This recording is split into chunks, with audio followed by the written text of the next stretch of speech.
पावन गंगा मैया की आपका स्वागत है। मैं सोनू कश्यप खास जानकारी आपको देता हूं और आज हम खास चर्चा हम करने वाले हैं क्योंकि अतिथि देवो भव आते हैं और भारत के अंदर अतिथि सत्कार सबसे ज़्यादा होता है क्योंकि भारत भूमि जो है देवभूमि कहा जाता है और देवभूमि के नाम से अगर जाना जाए तो उत्तराखंड को भी देवभूमि कहा जाता है। लेकिन देवभूमि से ही एक शब्द निकल के आता है पावन गंगा मैया की जय। तो पावन भूमि देवभूमि हरिद्वार में इस वक्त हमें और देवभूमि हरिद्वार में आज कुछ स्पेशल हमारे अतिथिगण आए हैं जिनके साथ साथ हम उनसे जानकारी लेंगे कि पावन गंगा मैया के दर्शन करने के बाद उनको कैसा लगा है। बहुत सारे जय गंगा मैया, बहुत बहुत स्वागत है इसमें पहले तो आपका। जी धन्यवाद। अच्छा, हरिद्वार में आने के बाद आपको कैसा महसूस हुआ है क्योंकि आज आप देवभूमि उत्तराखंड की देवभूमि हरिद्वार में बैठे हैं। देखिए, देवभूमि में आके तो हमेशा ही आनंद की अनुभूति हो रही है, तो आज भी वैसे ही आनंद की अनुभूति है। भगवान वाल्मीकि जी के दर्शन और माँ गंगा का आशीर्वाद जहाँ दोनों दो रूपों में मिले तो आनंद की अनुभूति होती है। जी, बहुत सारे दर्शक भी आपको देख रहे हैं। गंगा सफाई पर लगातार कुछ वादे भी होते हैं, मुद्दे भी उठते हैं, सरकारें बदलती हैं लेकिन सरकारें फिर गिरती हैं, लेकिन गंगा सफाई वहीं का वहीं है। क्या संदेश इस पर है? देखिए, नमामि गंगे जैसा परियोजना भारतीय जनता पार्टी की सरकार लेकर आई है। निश्चित तौर पर सफल परियोजना रही है। कहीं ना कहीं बड़ी परियोजना है, वर्षों से नदियों को ख़राब करने का कार्य किया गया है और इतने वर्षों का कार्य अचानक से कोई जादू की छड़ी नहीं है कि वो जल्दी हो जाएगा।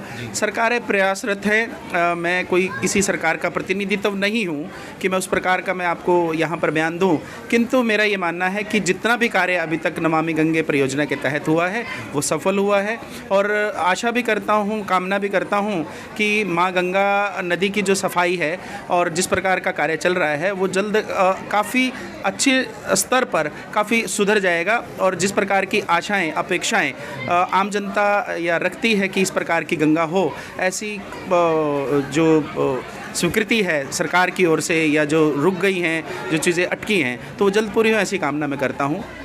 हमारी जो राही न्यूज़ के माध्यम से हमारी जनता भी देख रही है हरिद्वार की, तो उनको एक क्या संदेश आप देंगे कि गंगा सफाई को किस तरह से वो बनाए रखें? देखिए, मैं तो आपकी हरिद्वार की जनता से आपके न्यूज़ चैनल के माध्यम से इतना आग्रह निवेदन कर सकता हूँ कि आप माँ गंगा के कारण यहाँ पर करोड़ों लोग देश भर से विदेशों से प्रतिवर्ष आते हैं और जिसकी वजह से पर्यटन बढ़ता है और आय व्यय का साधन भी एक प्रकार से यहाँ हरिद्वार में है। अन्यथा किसी प्रकार की कोई अन्य परियोजना या अन्य उद्योग नहीं है जिसकी वजह से पर्यटन एक सबसे बड़ा उद्योग के रूप में अगर देखें तो जिसकी वजह से यहाँ के लोगों को व्यवसाय मिलता है। होटल इंडस्ट्री है, टैक्सीज़ हैं और अन्य चीज़ें हैं जो यहाँ पर बाज़ार हैं, हाट हैं, वहाँ के लोगों को जो व्यवसाय मिलता है, जो आय होती है। तो माँ गंगा की सफाई के लिए हरिद्वार वासी तो प्रयासरत हैं ही। मैं आने वाले जो पर्यटक हैं उनसे भी निवेदन करूँगा कि माँ गंगा की सफाई का ध्यान रखें क्योंकि स्वच्छता हमारे जीवन का अभिन्न अंग है। जब हम अपने शरीर को, अपने घर को साफ रख सकते हैं तो माँ गंगा तो हमारे शास्त्रों में भी लिखा है कि हमारे पाप धोती है, तो हमें गंगा जी को साफ रखना चाहिए और हरिद्वार वासी निश्चित तौर पर इसका बहुत ख्याल रखते हैं। मैं देख भी रहा हूँ कि साफ़ सफाई का अच्छा ध्यान है, तो ऐसा कार्य चलता रहे, बनता रहे, ऐसा कामना भी मैं करता हूँ। जय गंगा मैया। जय गंगा। और हमारे साथ में एक और अतिथि हैं, आपका भी बहुत बहुत स्वागत है देवभूमि हरिद्वार में। क्या संदेश आपका रहेगा स्वच्छ भारत के लिए? देखो, स्वच्छ भारत को लेकर मेरा संदेश यही है कि स्वच्छता तो बहुत ज़रूरी है जी। साफ़ सफाई के बिना आपको एक पॉजिटिव जो वेव्स है वो नहीं मिलती हैं। आप जैसा कि देखते हैं, आप गंदगी में जाते हैं तो आप सब लोग मुंह पे कपड़ा रख लेते हैं या कुछ इस तरह से आपको लगता है कि ना हम कहाँ आ गए, लेकिन जैसे कि आप स्वच्छ जगह पर जाते हैं तो आपको एक आनंद की अनुभूति होती है। तो इसी तरह से स्वच्छ रहना चाहिए, साफ़ रहना चाहिए, पवित्र रहना चाहिए। यही मेरी स्वच्छता के ऊपर बात है, तो यही चीज़ है। लगभग हरिद्वार में आपका कितनी बार आना जाना रहता हो? मेरा लगभग हरिद्वार से जो जुड़ाव है, हर महीने मैं एक बार तो आता हूँ जी यहाँ पे। तो हर बार आप पावन गंगा मैया के दर्शन करके जाते हो? जी बिल्कुल बिल्कुल बिल्कुल, निश्चित रूप से जी। महाकुंभ में आप आए थे इस वर्ष या नहीं? महाकुंभ में नहीं आ पाया जी मैं। अच्छा, 2010 के महाकुंभ में आए होंगे आप? जी नहीं, महाकुंभ में मैं नहीं पहुंच पाया। वैसे मेरा आना रहता है हरिद्वार के अंदर, क्योंकि मैं पड़ोसी जो ज़िला है बिजनौर, वहाँ से मैं आता हूँ। नगीना मेरी विधानसभा है, तो हमारा जुड़ाव है। वहाँ से और यहाँ से तो रहता ही है, पड़ोसी हमारा वो है। तो गंगा मैया का आशीर्वाद भी आपको भी मिलता रहेगा क्योंकि आप जुड़े हुए हैं। जी बिल्कुल बिल्कुल बिल्कुल, निश्चित रूप से। सर आपसे मैं थोड़ा सा जानकारी चाहूँगा कि सफाई अभियान को लेकर तो बात लोग करते हैं, लेकिन क्योंकि एक यूथ है हमारा, उसको भी आप एक संदेश हमारे माध्यम से दे सकते हैं। दोस्त ये सारा कार्यक्रम तो यूथ पे ही डिपेंड करता है। ये हम इनिशिएटिव नहीं लेंगे तो फिर ये कैसे हो पाएगा। तो हम सब जितने भी यूथ है यहाँ पर या समाज का कहीं भी, तो उनको सबको इनिशिएटिव लेना चाहिए कि साफ़ सफाई का विशेष ध्यान रखें। और माँ गंगा तो अपने आप में खुद इतनी पवित्र है, अगर हम उसी का ख्याल नहीं रखेंगे तो वो हमारा गंगा माँ कैसे ख्याल रखेंगे। तो मैं भी यही चाहता हूँ कि हम इसको अपने स्तर पे भी लेके जाएं, सरकारी स्तर पे भी हो, और इसका स्वच्छता अभियान हमेशा चलता रहना चाहिए। स्वच्छता ऐसे नहीं कि आज ही ख़त्म हो जाएगा, आज ही माँ गंगा साफ़ होगी तो उसका छोड़ देना। निरंतर ये प्रयास करता रहना चाहिए कि ये गंगा माँ जो है हमारी इसी तरह से पवित्र रहे, साफ़ सुथरी रहे। ये घाट हमारे जितना भी हरिद्वार है, ये हर की पौड़ी है, ये सब के लिए है। तो स्वस्थ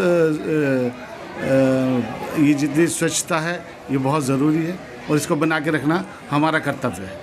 बहुत लोग कहते हैं कि देवभूमि उत्तराखंड में जैसे हम एंटर करते हैं तो हमारा मानसिक संतुलन जो है बहुत ही शांत हो जाता है, ऐसा क्या आपको देखने को मिला? ये माँ गंगा का आशीर्वाद है, ये भोले बाबा का आशीर्वाद है। यहाँ पर आने के बाद तो अच्छे जो हैं वो इस तरह से हो जाते हैं, निरोगी हो जाते हैं, उनका मानसिक संतुलन अच्छा हो जाता है। ये सब आशीर्वाद है माँ गंगा का। जो शरीर एक शीतलता महसूस होती है, क्या वो आपको भी ऐसी कुछ छवि? मैं तो हमेशा ये महसूस करता हूँ, और आज आया हूँ तो आज तो मुझे और अच्छा लग रहा है। मेरे साथी, मेरे गुरुजी हमारे साथ हैं, मैं भगवान वाल्मीकि मंदिर में हूँ, तो ये से अच्छी जगह मेरे लिए क्या हो सकती है। बिल्कुल अच्छा रहा। जय गंगा मैया। तो गुरुजी से भी हम चर्चा कर लेते हैं कि गुरुजी हमें बताएंगे स्पेशल कि जीवन का मूल मंत्र क्या है। गुरुजी बहुत बहुत स्वागत है आपका।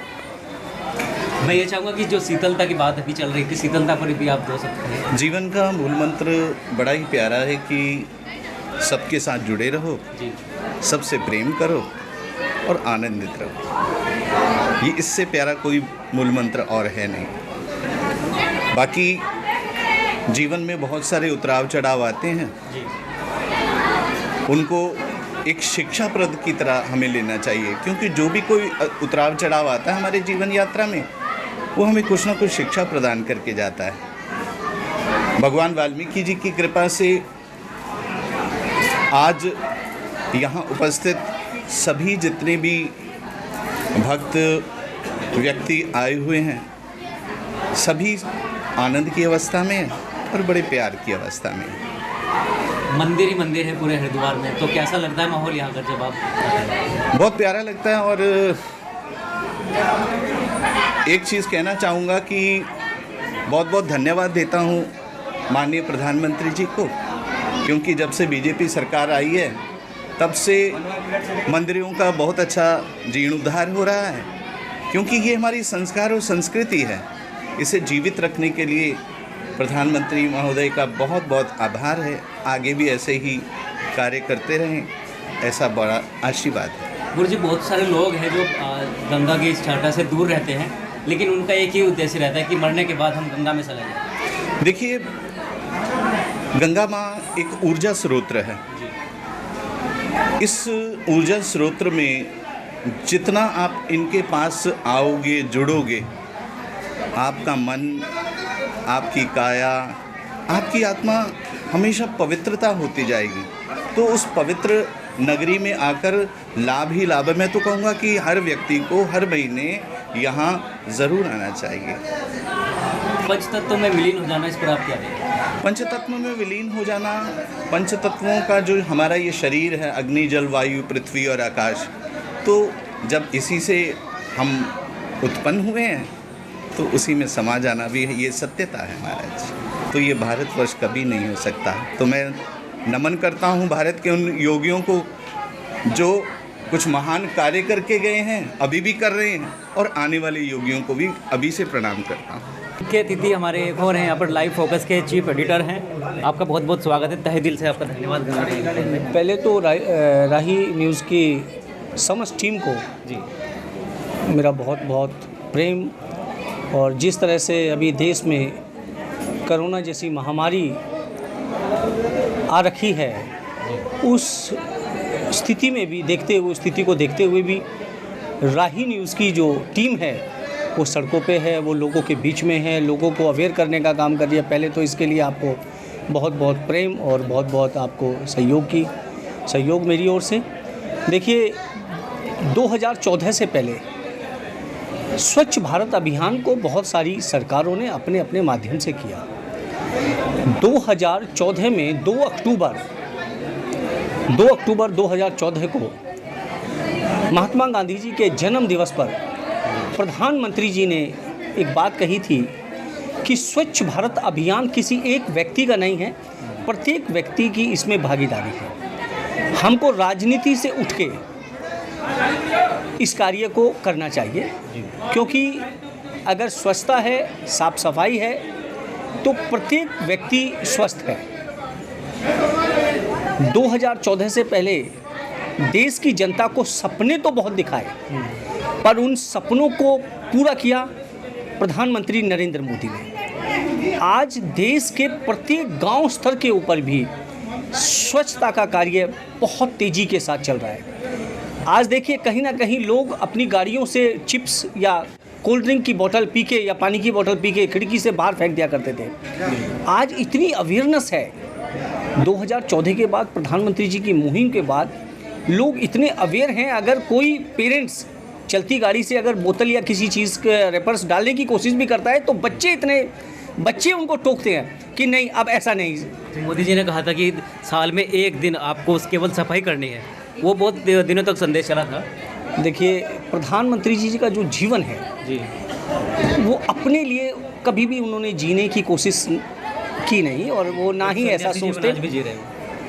उन्होंने भगवा वस्त्र नहीं पहना, बस बिल्कुल साधु की जो एक पोशाक है वो ही नहीं डाली।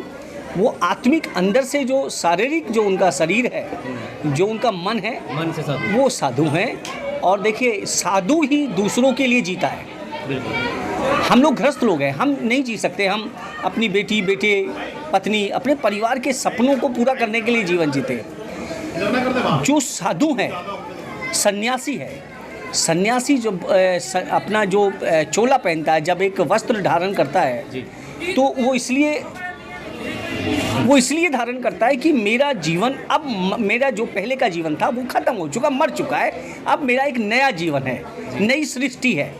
सृष्टि दो तरह से होती है ना, एक मरा हुआ वृक्ष है, कई बार उसको कोई पत्थर से या किसी मिट्टी से दबा देता है, लेकिन फिर एक ऐसा मन होता है कि वो मिट्टी जो है हटती है और उस मिट्टी में से फिर एक पौधा, वही पौधा फिर जो है ना फिर पनप उठता है।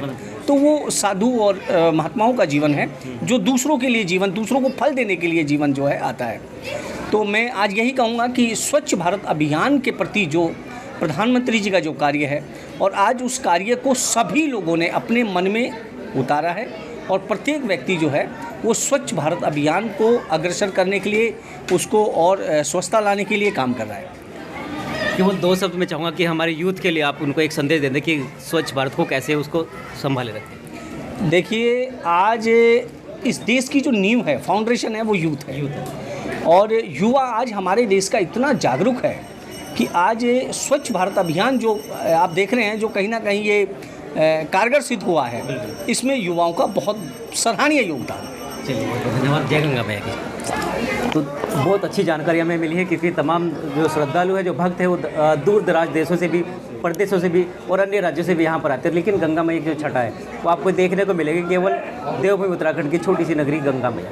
और हरिद्वार में आप लोग तमाम जानकारी लेते रहेंगे राही न्यूज़ के माध्यम से। जय गंगा मैया।